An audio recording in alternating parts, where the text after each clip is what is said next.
आप देख रहे हैं न्यूज एंड चैनल। आप सभी का इस्तकबाल है न्यूज एंड चैनल पर। आइए देखते हैं आज की अहम खबरें।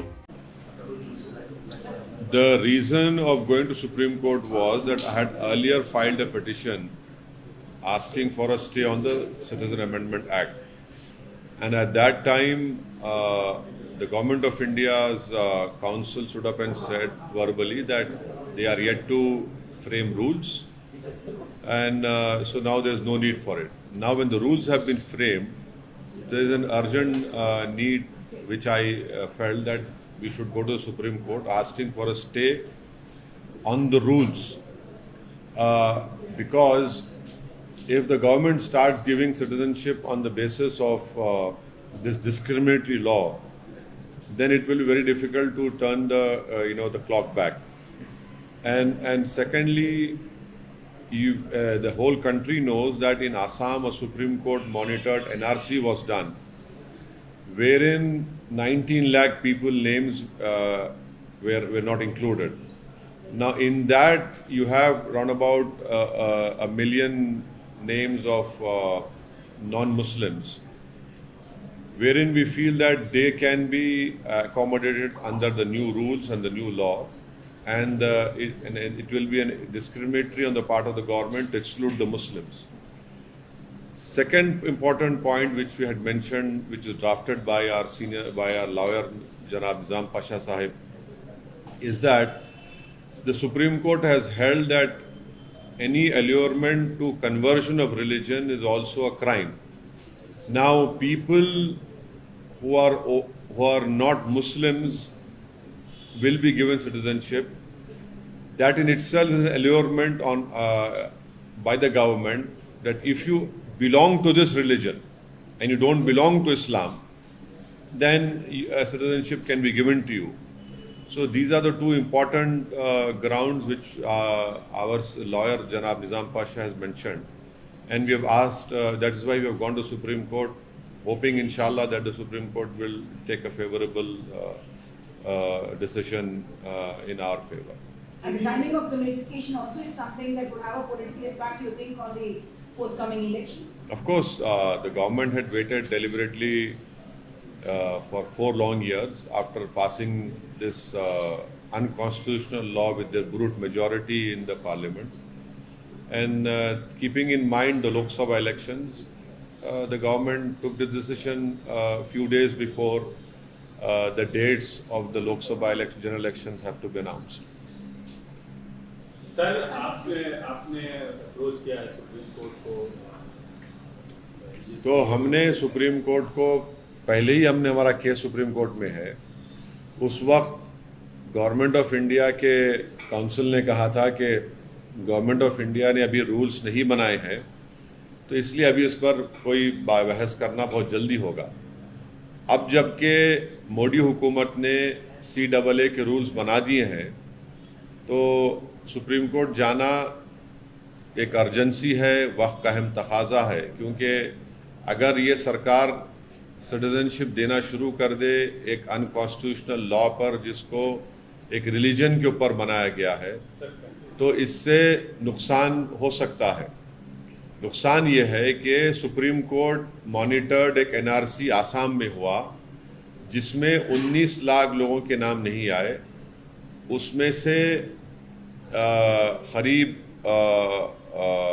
1 लाख के करीब मुसलमान हैं, बाकी नॉन मुस्लिम्स हैं।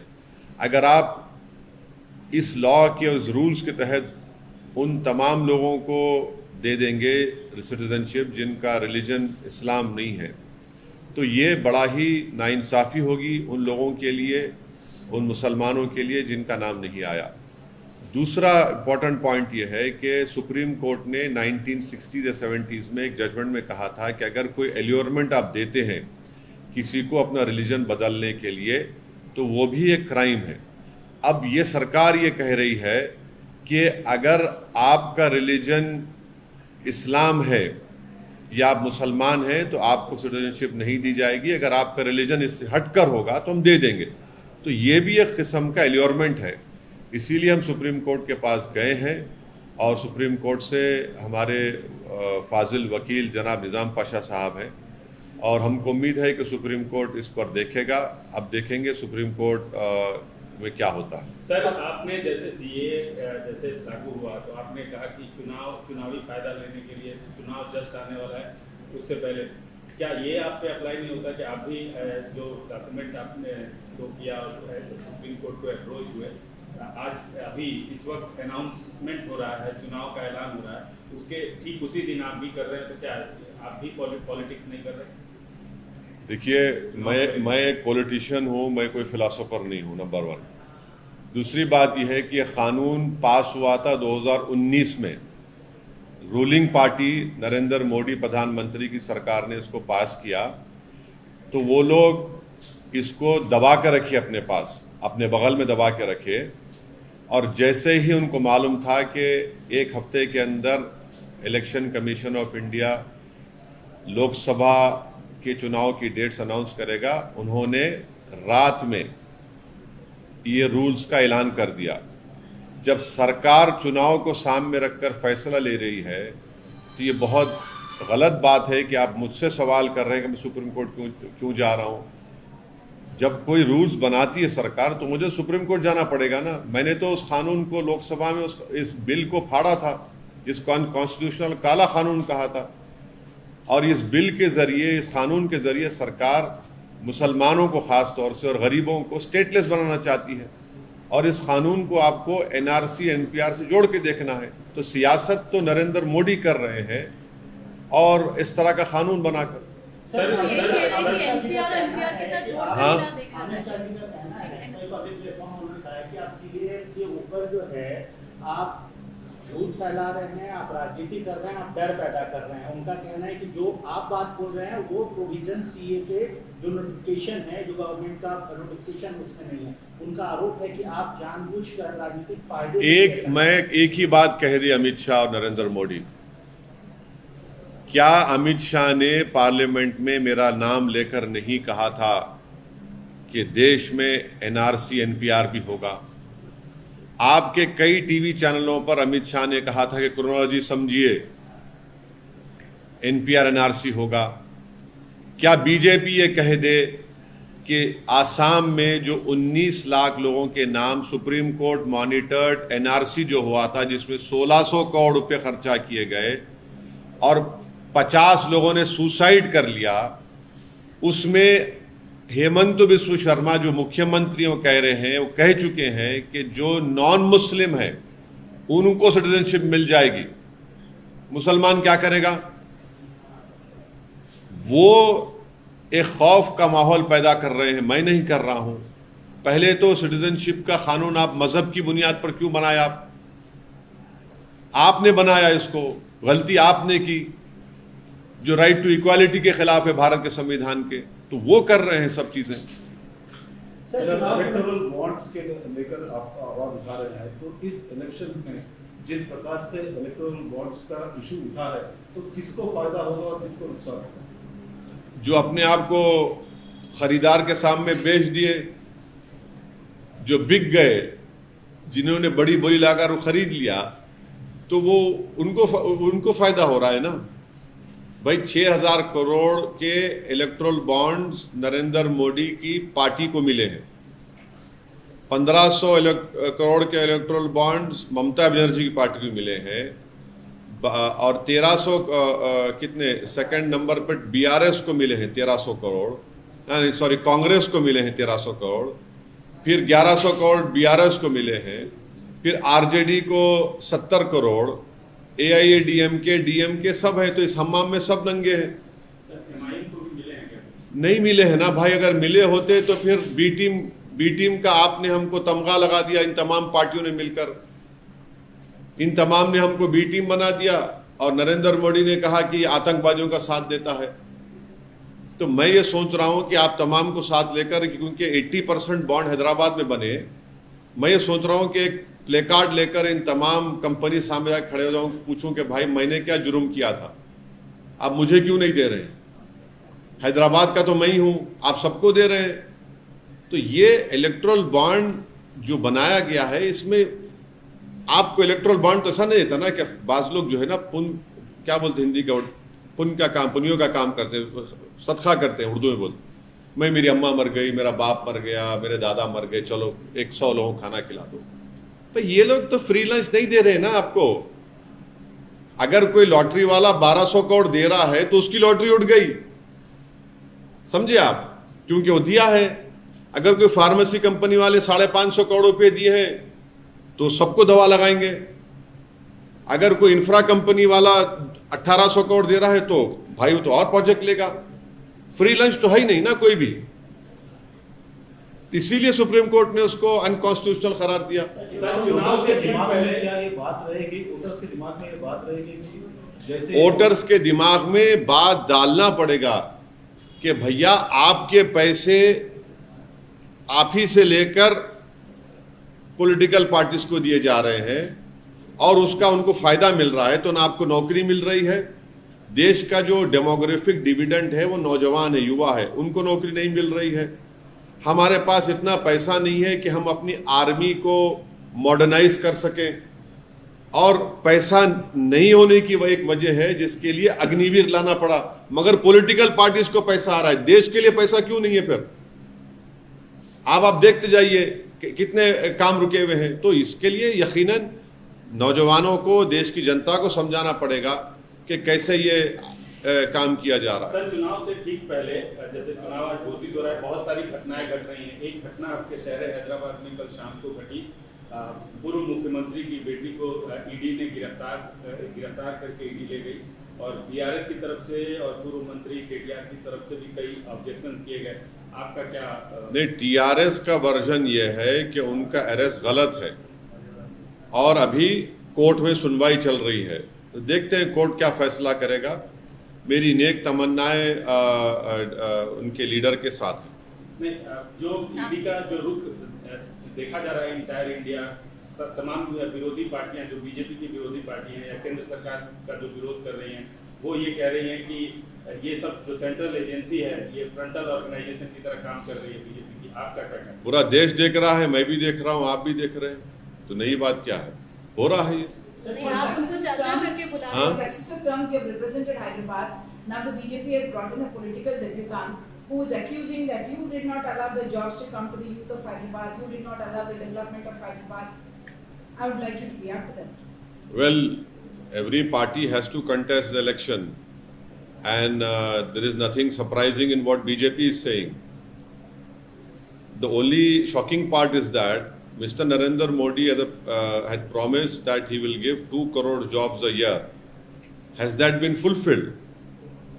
Mr. Narendra Modi talks about making India the 3rd largest economy, but can Mr. Modi say what is the per capita income? Where are we at per capita income? At 150 number.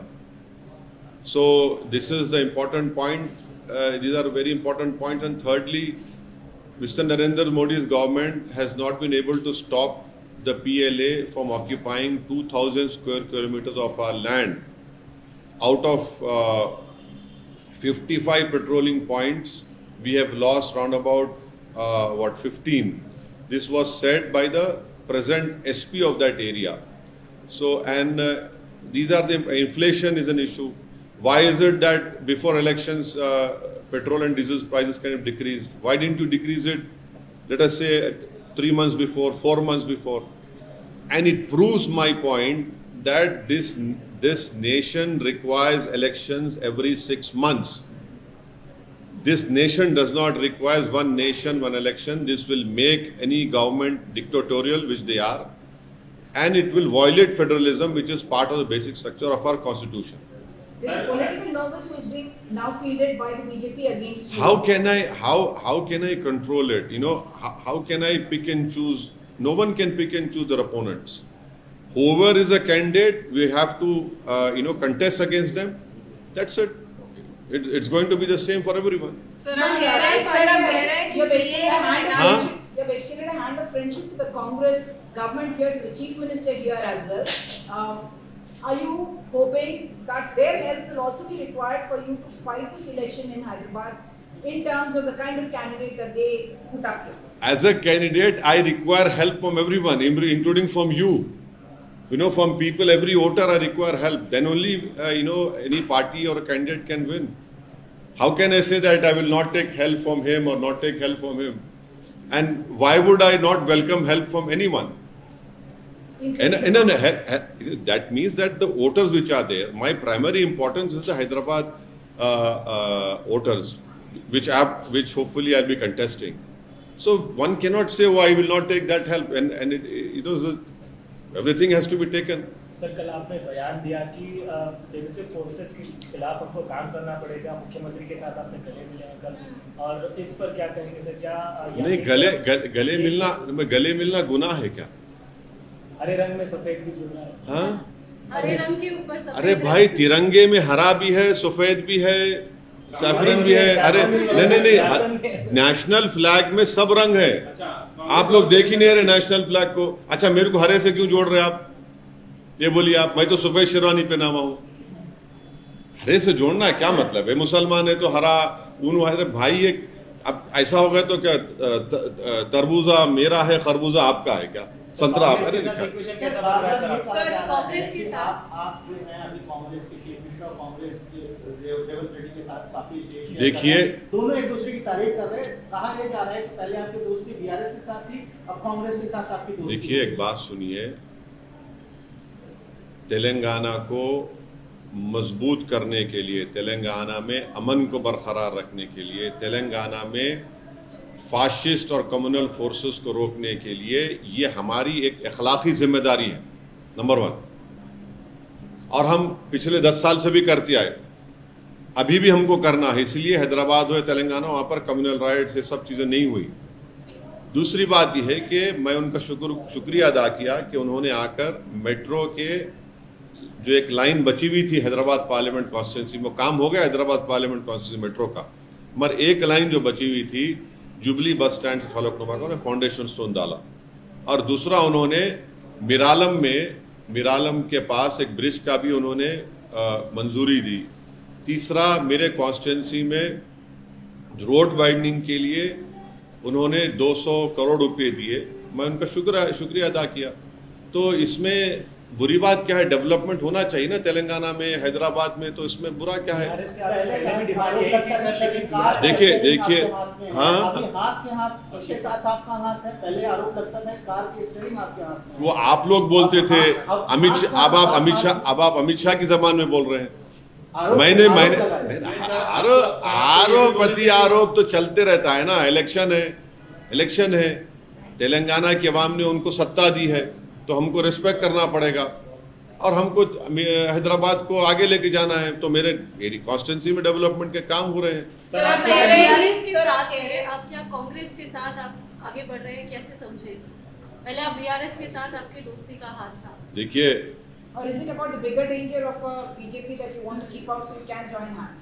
देखिए, आगे तो बढ़ना है, पीछे तो हटना नहीं है। आगे तो बढ़ना है, पीछे कहाँ हटेंगे? पीछे हटने का नाम असदुद्दीन ओवैसी है ही नहीं। अरे आगे बढ़ना है ना। आगे बढ़ेंगे ही तो हर पॉलिटिकल पार्टी आगे बढ़ती है ना। नहीं, किसके साथ? अरे आगे बढ़ेंगे भाई, किसके साथ बोल? तो हम में काबिलियत है, हम खुद आगे बढ़ रहे हैं। यहां तक हमारा जो सियासी सफर रहा है और आगे भी रहेगा, तो उसमें हमारी कोशिशें रही, मेहनत रही, लोगों का साथ रहा, और रहेंगे, आगे बढ़ेंगे। कितने सीट आप क्योंकि अभी चुनाव के डेट डिक्लेयर हो रहे हैं, तो आपने भी सोचा होगा कि देखिए, औरंगाबाद से इंशाल्लाह इम्तियाज जलील साहब लड़ेंगे, किशनगंज से अख्तरुल ईमान साहब जो हमारे बिहार के अध्यक्ष लड़ेंगे, हैदराबाद से इंशाल्लाह पार्टी असदुद्दीन ओवैसी को टिकट देगी। इससे हटकर भी बिहार, यूपी, महाराष्ट्र में हमारे वहाँ के पार्टी प्रेसिडेंट्स डिसाइड कर रहे हैं, आपको बता देंगे। 11 सीट की बात है बिहार में, उसका क्या है? 11 सीट की मांग की है बिहार यूनिट ने आपसे। हाँ, वो लोग डिस्कस कर रहे हैं, मैं उनको छोड़ा हूँ, बताएंगे आपको। अरे जिंदगी इस बार भी सिर्फ पतंग पतंग पतंग, हम वोट डालते शान से, सिर्फ पतंग पतंग उड़ रही हर तरफ से, सिर्फ पतंग पतंग पतंग, जीतेगी इस बार भी सिर्फ पतंग पतंग। सबके जुबान पे आयम का नाम, भाईचारे से रहते यहाँ पे हिंदू मुसलमान, असद बाबा है हमारे हैदराबाद की जान, पूरे हिंदुस्तान में इनकी अलग है पहचान। यहाँ के लोगों के दिलों के जैसा रोड़ा भी है साफ, हिंदू हिंदुस्तान में हैदराबाद का डेवलपमेंट है फास्ट, पूरे सेक्टर्स में जी भाई अपा नीचे टॉप, पर कैपिटा इनकम भी अपनी नंबर 1 है बॉस। नरेंद्र मोदी की सरकार ने भारत के जो युवाओं का जो डेमोग्राफिक डिविडेंड पूरे विश्व में हमारे पास है, उनका मुकद्दर बेरोजगारी क्यों बना दिया? देश ये जानना चाहता है कि इलेक्टोरल बॉन्ड में 6,000 करोड़ रुपए कैसे बीजेपी को मिले और इसका इस्तेमाल कैसे हुआ। देश ये जानना चाहता है कि जिन्होंने आपको दिया है, आपने उनको क्या क्या नहीं दे दिया है। हाँ, आपने एक बॉन्ड उनको दिया तो आपने उन पर एक बार नहीं कई चीजें उन पर वार दी आपने। तो ये देश जानना चाहता है कि 2000 स्क्वायर किलोमीटर 56 इंच का सीना रखने वाले प्रधानमंत्री चीन को क्यों छोड़ दिए जमीन। वो बताना पड़ेगा उनको। भाई बीजेपी के पास जो 6,000 करोड़ रुपए आए हैं, वो तो मिनिस्ट्री ऑफ सोशल जस्टिस का पूरा बजट है, मालूम आपको। 6,000 करोड़ बीजेपी के पास है और देश के नौजवान की जेब फटी हुई है। 6,000 करोड़ बीजेपी के पास है, 1,500 करोड़ ममता के पास है, 1,100 करोड़ कांग्रेस के पास है, 1,000 करोड़ टीआरएस के पास है, डीएमके के पास है। देश के युवाओं के पास क्या है भाई? ये सवाल है। वो तो फर्जी वोटों की भी बात करी है कि हाँ, अभी देख, अरे आप सभी अभी दो कैसा होगा? ममता दीदी को चोट लगी है उनको। मैं अरे भाई क्यों नहीं, किसी से पर्सनली हेट्रेड क्यों होगी? हम हमारे बेस्ट विशेस उनको देते हैं और अल्लाह करे जल्द से जल्द सेहतमंद हो जाए। Sir, do you think the India alliance stands a strong chance against Narendra Modi? Locally, you are the strongest. I have said very clearly that Hyderabad, people of Hyderabad Parliament constituency and Telangana and people of Seemanchal will vote against this unconstitutional religion-based law, discriminatory law, that is CAA. That is what I have stated. The rest, I am not part of that alliance, so I cannot speak on their behalf. Sir, but as somebody with national ambition, you are contesting in other states as well. As somebody with national ambition who is contesting in other states, what is your view? What do you think about the India alliance? You don't have to. No, don't reduce me to the level of some political analyst who has no work to do, who sits every day at the TV channels and gets something in return. I cannot stoop down to that level. I can only speak on behalf of my political party, which I have told you just now. As far as other alliances are concerned, they have more qualified people than me and they can answer your question in a very good way. Is your party open to India alliance? अरे भाई, आप मेरे दरवाजे में दारुसलाम में आके दारुसलाम में दरवाजे है ही नहीं, ओपन ग्राउंड में मेरा दफ्तर है। स्वागत करते हैं। अरे इम्तियाज जलील ने तो एक नहीं 2 मरतबा बोला महाराष्ट्र में, अख्तरुल ईमान बोले किशनगंज में, और क्या बोलेंगे? सर, अब सीए को एनआरसी और एनपीआर के थ्रू जोड़ने की बात कर रहे जी। हैं, लेकिन अभी हाल ही में अमित शाह ने जो इंटरव्यू दिया था, वहां पे उन्होंने कहा था कि there is no provision for NRC in this law and this law will not take away anyone's citizenship. देखिए कितना झूठ बोलते हैं। अरे झूठ की भी तो कोई हद होनी चाहिए मेरे भाई।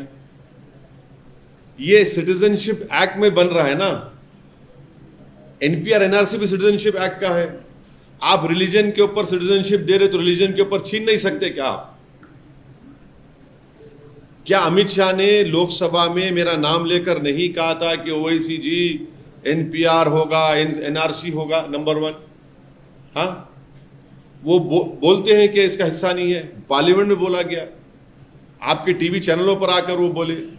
आसाम में 19 लाख लोगों के नाम नहीं आए जो सुप्रीम कोर्ट मॉनिटर्ड एनआरसी हुआ, 1600 करोड़ रुपए खर्चा किए गए, 50 लोगों ने सुसाइड किया। उसके बाद जब 19 लाख लोगों के नाम नहीं आए, जिसमें से करीब 17 लाख नॉन मुस्लिम लोगों के नाम है, उसको आसाम के मुख्यमंत्री कहते हैं कि हम उनको CAA के तहत सिटीजनशिप दे देंगे। उन्होंने ऑन रिकॉर्ड कहा इस बात को। वो जो 1 लाख 1.25 लाख मुसलमान है, वो क्या करेंगे? सर, 7 चरणों में चुनाव की बात हो रही है। अभी नहीं मालूम आशीष को, अभी नहीं, उन्हें उस भाई भी नहीं, अभी नहीं मालूम, मेरे को देखने दो। प्रधानमंत्री नरेंद्र मोदी कुछ ही देर में अच्छा सर, हाँ? आपका सीधा सवाल क्या रहेगा सर? क्या प्रधानमंत्री नरेंद्र मोदी इंटरव्यू फेस करने वाले हैं इंडिया को? किससे फेस करने वाले? इंडिया अरे आपके चैनल पे जा रहे, मेरे चैनल पे आ रहे, क्या आपका सीधा आप? सवाल- मैं एंकर हूँ। आपका कोई अरे मैं सीधा एंकर सवाल- हूँ, मैं एंकर हूँ। आपकी तरफ से सवाल- अरे क्या आपकी छोड़ो सवाल- छोड़ो यार, मैं एंकर हूँ क्या थोड़ी? एमआईएम 3 सीटों से आगे बढ़ के अरे तो मैं आपको बोल दिया हूँ, आप भी बोला हूँ फिर। नहीं बताया सर। नहीं अभी मैं तो कहा हूँ ना कि बिहार, उत्तर प्रदेश, महाराष्ट्र के हमारे पार्टी के प्रेसिडेंट इस पर फैसला लेंगे और आपको बताएंगे। सर नोटिफिकेशन घोषणा हो चुकी है, आपकी पार्टी कितनी प्रिपेयर? आप वो प्रिपेयर, देखिए हम लोग चुनाव के लिए प्रिपेयर नहीं होते, हम लोग साल के 12 महीने, हफ्ते में 6 दिन हम बराबर जनता के दरमियान में रहते हैं और यही हमारी तैयारी है और इंशाल्लाह हमको उम्मीद है कि इंशाल्लाह अच्छा हम लोग जहाँ जहाँ से सीट पे हमारे उम्मीदवार लड़ेंगे हमको कामयाबी मिलेगी।